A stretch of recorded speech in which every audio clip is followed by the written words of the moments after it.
여러분 안녕하세요. 네, 오늘은 레슨 11 길묻기 1번에 대해서 여러분들과 함께 학습을 진행합니다. 우선 관련 단어에 대해서 이 교수님과 함께 살펴보도록 하겠습니다.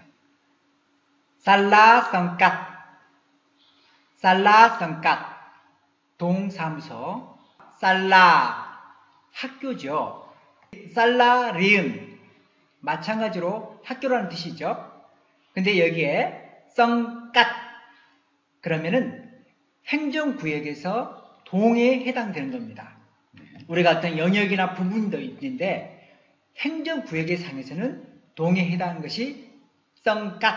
그래서 살라성갓 하면은 동사무소입니다. 그런데 여기에서 살라 할 때 쌀리어라고 해야 되겠죠. 근데 여기 보면은 쌀라가 되어 있거든요. 그렇죠. 바로 이게 동음화 현상이라고 합니다. 네. 그러면은 우리가 동음화 현상이 뭔지를 한번 배워볼까요? 네, 동음화 현상이라고 하는 것은 캄보디아의 단어 중에서 첫 번째 음절과 두 번째 음절이 이렇게 상관관계를 가지고 있습니다. 보통 캄보디아의 그 음절을 밝은 소리 또는 어두운 소리 또는 어두운 소리를 강한 소리라고도 하는데요. 이렇게 음양이 색깔이 음색이 정해져 있습니다. 모음과 자음에 의해서 그 음색이 정해지는데 이렇게 첫 번째 음절은 밝은 소리, 두 번째 음절은 어두운 소리 또는 첫 번째 음절은 어두운 소리, 두 번째 음절은 밝은 소리 이렇게 되는 경우에 그 모음이 있는데 그 모음이 비록 서로 다른 소리가 나더라도 앞쪽 밝은 소리에 대해서 영향을 받거나 또는 앞쪽 첫 번째 음절 어두운 소리에 대해서 영향을 받게 돼서 그냥 같은 쪽으로 따라가는 겁니다.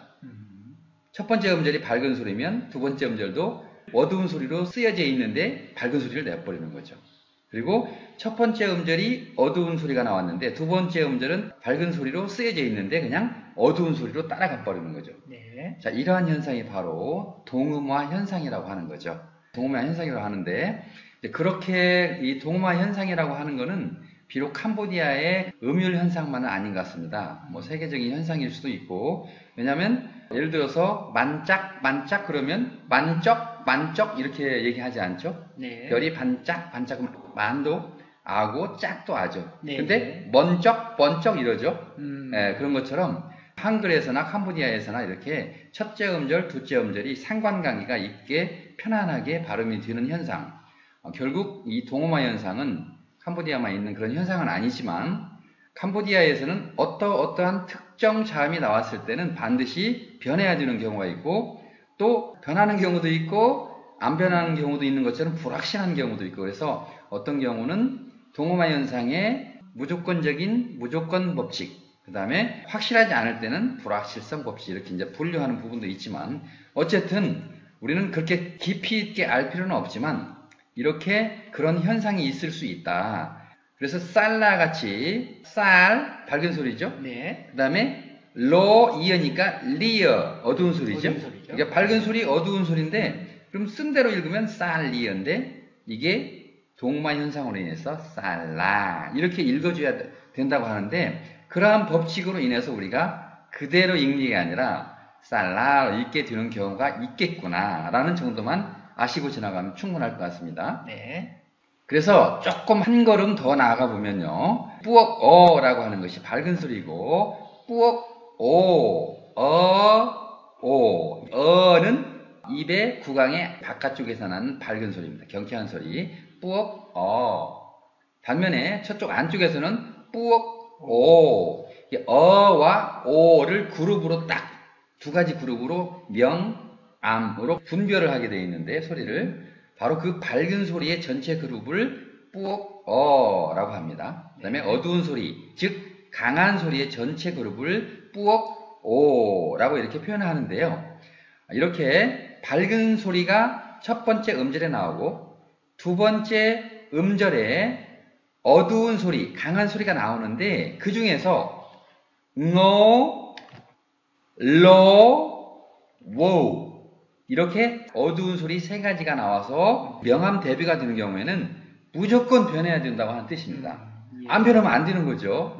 그러니까 이걸 쌀리어라고 이렇게 되면 절대로 안 되는 거죠. 네네.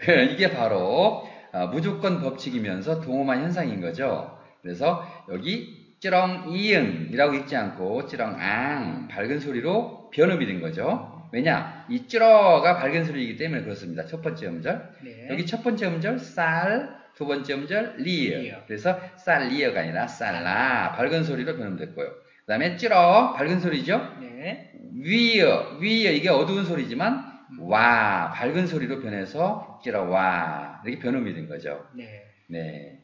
뚜렁 반듯한 고든. 네.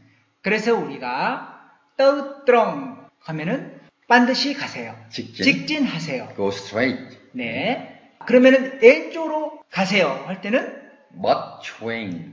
오른쪽으로 가실까요? But some. 돌아와 주실래요? But wing. 네, 이렇게 해주시면 되겠습니다. 플릉 스톱 신호등이죠. 여기서 플릉은 뭡니까? 전기불, 불, 빛 이런 것들이 플릉입니다. 근데 스톱은 뭡니까? 영어의 stop이라는 뜻을 가지고 있죠. 그래서 stop하는 불빛 그것이 바로 신호등이겠죠. 근데 우리가 한 가지 좀 봐야 될 게 불이라는 것이 플릉입니다. 플릉. 탁을 좀 약간 낮춰서 발음해야 되겠죠.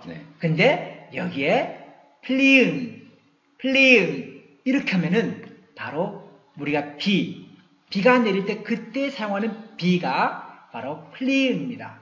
다시 한번 해볼까요? 플릉 불이고요. 플리응 이것은 비입니다. but 구부리다, 접다. 아까쯤에 우리가 떠뚜렁에서 배웠던 but 주행, but 쓰다. 이게 바로 이때 틀다, 구부리다. 그래서 turn이라는 뜻을 가지고 있겠죠. 그래서 종이 좀 반으로 접으세요. 쏨 벗그라다 누 빽건다. 쏨 벗그라다 누 빽건다. 커인 보이다죠. 근데 여기서 보이다는 자동사고요.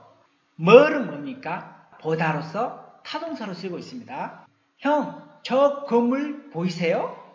멍 커인 아끼어누 큰 아껴누엇 이렇게 하시면 되겠죠. 띠쪼안 2층이라는 거예요. 2층. 그런데 캄보디아에서 1층은 뭐라 그러죠? 쪼안 푸토알다이. 쪼안 푸토알다이. 2층은 쪼안띠 모이. 쪼안띠 모이. 3층은 쪼안띠 삐. 쪼안띠 삐. 자, 이렇게 말하고 있죠. 네. 근데 캄보디아에서 2층은 한국식으로 표현하면요. 이게 3층입니다. 여기서 쪼안은 뭐죠? 바로 층이라는 뜻을 가지고 있죠. 근데 이때 이 쪼안이 층을 말하고 있는데요. 3층짜리 건물을 할 때는 어떻게 표현하죠? 마이 쪼안. 근데 건물 3층에 있는 그런 뜻으로 표현할 때는 너 쪼안띠 바이. 네. 그래서 이렇게 약간의 쪼안이 앞에 오느냐 뒤에 오느냐에 따라서 건물이 3층짜리 건물을 말할 때는 아끼어 바이 쪼안 이렇게 말씀하시고요. 건물이 몇 층인 줄 모르는데 3층에 있는 그럴 때 말할 때는 너 쪼안 띠바이 이렇게 말씀해 준다는 거죠. 아끼어 건물이라는 뜻이죠. 그래서 그 건물은 30층이나 됩니다. 아끼어누 땡어 쌈섭 쪼안 아이너. 아끼어누 땡어 쌈섭 쪼안 아이너. 선생님 여기서 아이너가 어떻게 되죠? 아이너는 어떤 기준보다도 예상보다도 초과할 때 뭐뭐 나 되네 이런 표현을 할 수가 있죠.